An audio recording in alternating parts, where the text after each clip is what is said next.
À la troisième position, et c'est tout à fait mérité, les Lucha Bros qui font un mois fabuleux. Avec donc un premier match face à l'Elite où ils étaient aidés par Jurassic Express contre les frères Jackson et Gallows Anderson. Donc un très bon match. De toute façon, l'Elite, Lucha Bros, Jurassic Express, ça peut faire que des bons matchs. Et à All Out, ils affrontent pour les titres les Young Bucks. Donc, si vous avez fait gaffe dans le générique, vous voyez que les Lucha Bros sont désormais dans le générique avec les titres. J'essaie de faire le générique mensuellement, du coup, quand il y a des changements. Quel match! Match en cash totalement ouf, avec des spots vraiment énormes, des spots fous, un drama pas possible, un public en furie, un des matchs de l'année. Et encore une fois, les frères Jackson sont expliqués. Un des matchs que j'ai préféré en 2020, c'était les frères Jackson face à Omega et Page, qui était fabuleux. Et là encore, ils nous pondent un récital. Regardez ce match. Je reviendrai dessus plus tard, mais regardez ce match. Derrière, ils affrontent The Butcher and the Blade pour les titres. Il faut savoir que The Butcher and the Blade était premier dans les rankings. Mais The Butcher étant un guitariste de métal, j'ai plus le groupe en tête, il était absent pendant l'été. Donc ils ont eu leur match pour le titre juste après, que tout trop sympa. Son Butcher and Blade, c'est propre. Et ils terminent le mois face à la Hardy Family, aidée par le Inner Circle. Hardy Family, j'ai noté quoi? Ah oui, Butcher and Blade et Private Party. Donc chez le Inner Circle, c'est Santana et Ortiz. Voilà, quand on voit les mecs sur ligne, qu'est-ce que vous voulez qu'on dise? Les Lucha Bros sont fabuleux, Rey Phoenix est fabuleux. Il y a des images fabuleuses, vraiment, le match en cage est fabuleux. Regardez-le, tout simplement. Et nous allons attaquer les deux premiers qui ont un petit truc assez amusant. Et c'est la première fois que ça m'arrive et je ne pensais que ça ne me serait jamais arrivé.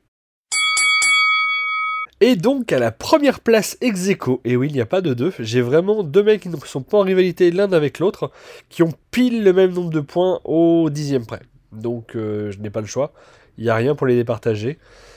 Donc voilà. Et donc c'est Kota Ibushi, comme vous pouvez le voir, qui a affronté beaucoup de gros noms ce mois-ci.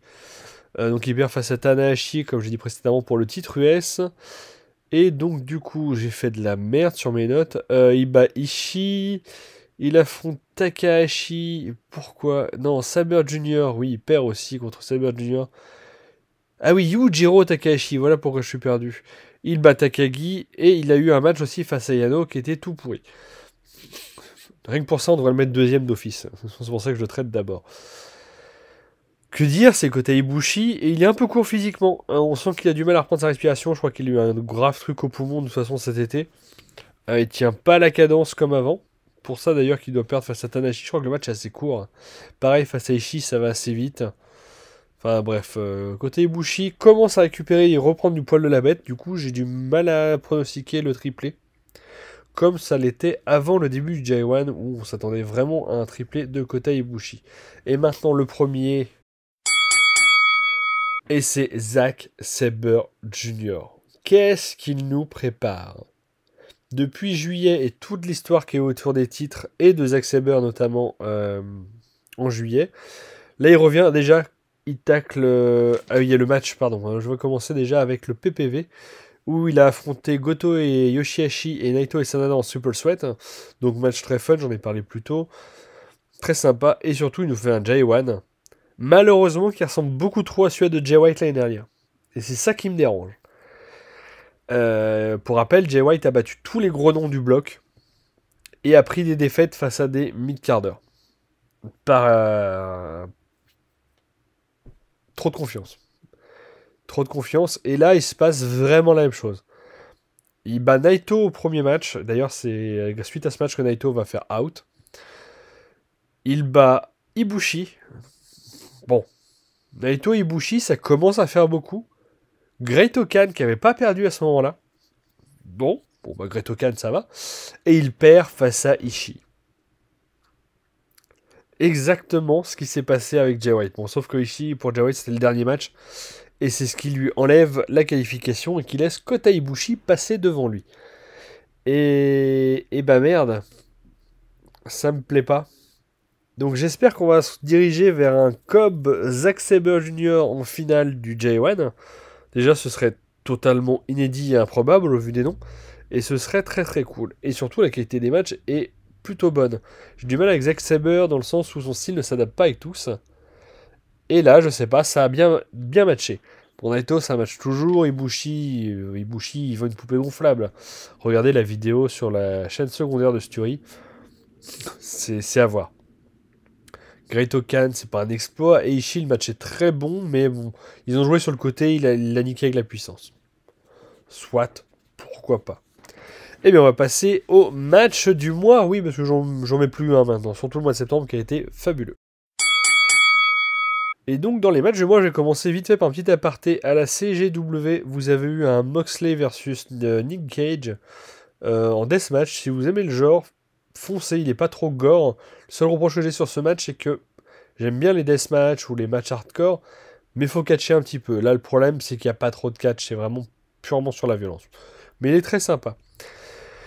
Ce que j'ai noté, Takagi a fait un mois formidable. Il faut voir les matchs face à Zack Sabre Jr. et Kota Ibushi sans aucun doute. Et là, on va passer aux deux matchs véritablement à voir.